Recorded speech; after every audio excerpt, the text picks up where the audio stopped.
Wasabi guys, Void here coming back at y'all with a part 2 to Bad Commanders, a list where I just choose 10 random commanders that I honestly feel are borderline unplayable, and I tend to go for unplayable over just something a little bit more subjective. Oh, this commander is worse than this one. There are significantly better options in the format, so it's why I honestly wanted to make these videos about bad commanders, because I think it's just hilarious. It's not really something I take super seriously, and I hope you guys don't either, but there's going to be a little bit of a change compared to the last video I made where it was just filled with cards from Chronicles, Portal 3 Kingdoms. It's kind of low-hanging fruit at that point, but we're going to make things a little bit more recent. A lot of cards on here are definitely in the modern era, so we're going to start it off here. The first one is actually all 5 of the Amonkhet gods. You have Oketra, Kefnet, Bantu, Hazaret, and Ronus. If I had to say which ones were the strongest, it would probably be either Kefnet or Bantu. The others, they're a little bit worse, but overall I think if you were to look at each one individually, there are significantly better options for each individual color. With Oketra, it's like, why not just play Heliod, the god from Theros? With Kefnet, not really bad, but there are way better mono blue options that give you card draw at a much lower cost. So the only reason why I would think you would want to play him is for the good power, toughness, and flying, and the indestructible, but that's about it. Bantu, why not just play Yahenni? You get a better sack outlet. You don't have to pay mana into it. The life gain, life loss isn't that big of a deal. Hazaret, mono red isn't really strong in Commander, but we have much better options that do a lot more than just get out a hasty creature that's also indestructible. I think there are much better options than her. And of course you have Ronus, which the activated ability is okay. You can do that whenever you want a creature to trample over, and that might be good for some sort of Voltron situation, but other than that, I don't really see Ronus being good in green either. So obviously the requirement for being a commander means you can't really have any other colored card in that deck. So while these cards might be okay as one of the 99, they definitely would suffer as commanders themselves. Not saying you can't do it, but they're definitely weak. And then next we have Maverick Fane, Dusk Apostle, another newer card. Now obviously, as far as vampire commanders go, no one's really going to come close to Edgar Markov, it seems, and Maverick Fane is probably one of the furthest ones from even coming close. And the whole reason why he's a legendary creature, it just escapes me. I just have no clue as to what they were thinking when they made this card, because usually if you have a legendary creature and you have no intention of it being a commander, it's most likely because it's strong as more than one of in limited, as more than one of in standard,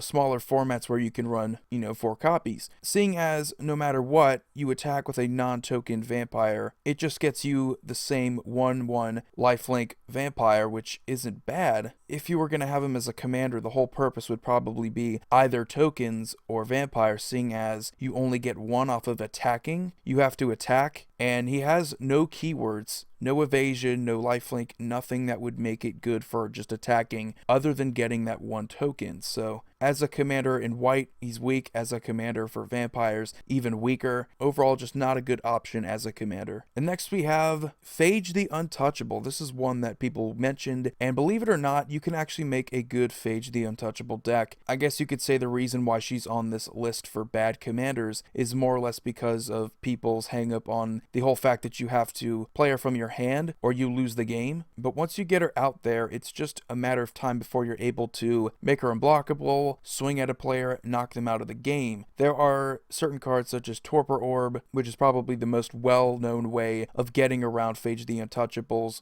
entering the battlefield trigger, but I will at least concede that the majority of the time you're not going to have that little combo there set up, so it is going to be a bit awkward having her in the command zone for the good majority of the game if you're unable to get it all set up. So yeah, being in that situation where you could lose the game just by playing your commander, it's very tricky, and I guess that could be one reason why a card ends up on this list, more or less just because there's a line of text or some sort of ruling that contradicts what we expect out of commanders, making it pretty much impossible to play that commander in a similar way you would to other commanders in the format. So for that reason alone, Phage is on this list. But other than that, I think again, she's pretty powerful. And then we have Shimasu the Blood Cloaked. Now this one is, kind of a gimme, kind of a softball. You really understand right off the bat why it's just not a good commander. Enters the battlefield, you have to sacrifice a certain number of permanents. Yeah, you could be playing tokens, but then you run into the whole thing of, if you're playing tokens in red, don't you want to use those tokens,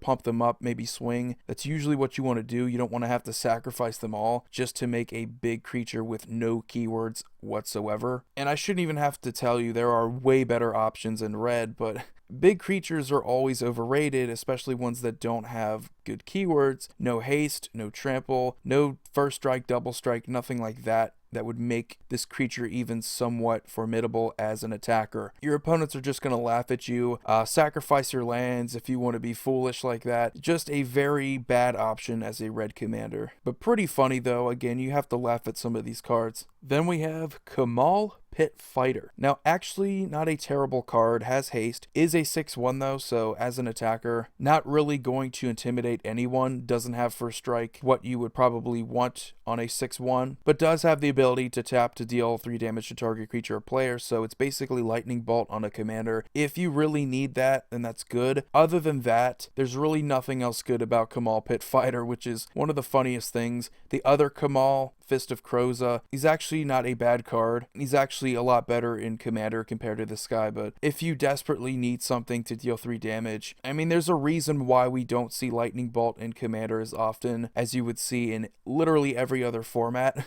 It's because a lot of things just don't really care about 3 damage. A lot of commanders survive that. A lot of people don't really care. Oh, you're gonna hit me for 3 damage off your commander's tap ability. That's fine. I really don't mind it, but overall, a 6/1 with haste, no other keywords, very weak, all for 6 mana, means that even if he does die, which is pretty easy, only 1 toughness, you have to recast him for 8 mana, then it just gets out of hand, so very inefficient and pretty laughable, but overall, I mean, the artwork looks pretty cool, to say the least. Then we have Daughter of Autumn, the only card on here from Homelands, but I had to put at least one on here. I mean, they're kind of funny. She has an activated ability where you can pay 1 white mana to redirect to Daughter of Autumn 1 damage that is dealt to a white creature.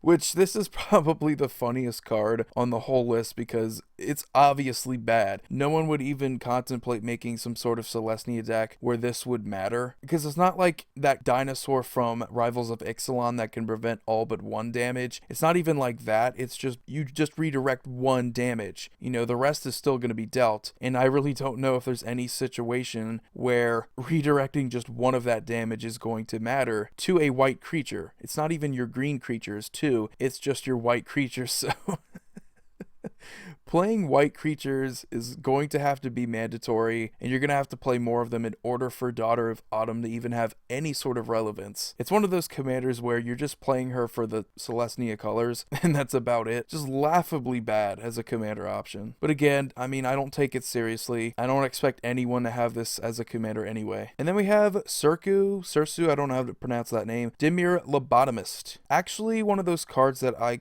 could definitely see a commander deck being built around him. However, again, it's one of those texts where it kind of contradicts what we expect in Commander as singleton format. I mean, yeah, on the random chance that you mill out someone's Soul Ring and there's a Soul Ring in someone else's hand, or same thing with Demonic Tutor, other pretty common cards. Yeah, your opponents in general can't play those cards, but that is just very slim as far as chances go. That's likely not going to happen. Now, if you want to make a Commander deck, I wouldn't focus on that aspect, but rather play as many different blue and black spells as you can. That way you can just start removing the top card of libraries, and it's gonna be very slow. There are much better options. Again, it's not because the card is just bad, because obviously in a non-singleton format this is actually, not bad, but when you consider we have Phoenix, we have Una, we have all these superior options in Damir that allow us to mill our opponents out. We even have better mill options in mono blue. It's all about just getting the most out of your creature, and unfortunately you have to cast a lot of spells in order for that trigger to be relevant, even if they are both blue and black and you get both triggers. Not necessarily sure whether or not as one of the 99 would be terrible, but one thing I do know, not a very good option as a commander. And then we have another card that was recommended to me. A lot of people, they just don't like Mishra Artificer Prodigy, which if you've been watching my channel for a little while, you've noticed I have done a Mishra Artificer Prodigy deck tech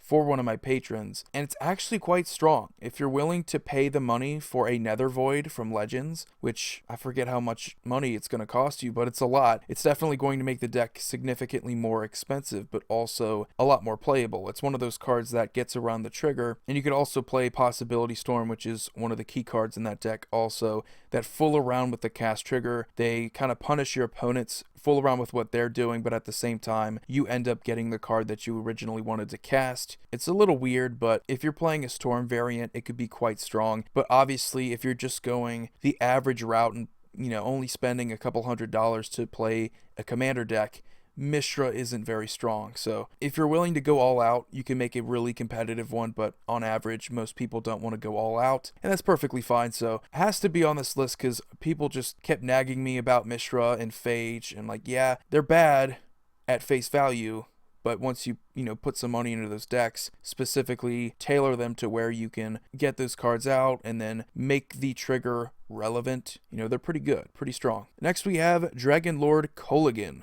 another card that has a line of text that basically contradicts what we know in Commander. Again, Colaghen as a card, back in Dragons of Tarkir Limited, very strong, but as a commander option, very bad because of that text. Whenever an opponent casts a creature or planeswalker with the same name as one in their graveyard, they lose 10 life. Would be good in any other format, especially, standard back then, but not really good in Commander for the obvious reason it's a singleton format. The whole premise, it's just not going to mesh well with Dragon Lord Colaghen. So the only reason why you would want to have him as your commander is if you're okay with a 6/5 flyer with haste. Giving your other creatures haste isn't terrible, but it's not really inspiring out of Rakdos colors. We have so many other ones that deal with cost reduction, just damage, getting more damage in, being spiteful. Just a good value creature doesn't really seem too interesting. And then the last one we have is Dargas the Igniter. One of those dragons from Invasion, and I'm not a huge fan of all of those. And there's also some, I believe, from Planar Chaos, where you get to pay 3 mana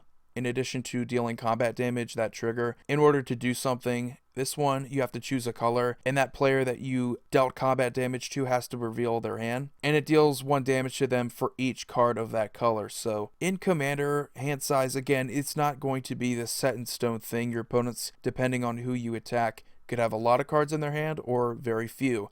I have found that the latter is more often the case. You do have some combo decks, you do have some competitive blue decks that are capable of, getting a ton of cards in their hand and then having a Reliquary Tower, something that gives them no maximum hand size, Jin-Gitaxias, stuff like that. But even then, they probably have an answer for a dragon attacking them. Like, they know that they're going to be dealt more damage if then that opponent says blue and then, you take a lot more damage. Obviously, the decks that you would want to punish are those decks. Unfortunately, those are probably the worst decks to go up against because they probably have some sort of bounce removal, some sort of instant speed way to get rid of them. So not really a terrible option, not unplayable, but not really strong enough to warrant playing as a commander. And unfortunately, that's going to be a lot of the cards on this list. It's not that a lot of them are just unplayable, it's just that they're not strong enough in their particular colors. And definitely in Jund, we have way better options. So that's going to wrap it up. Hope you guys enjoyed it. I know some people aren't going to be pleased. I did kind of,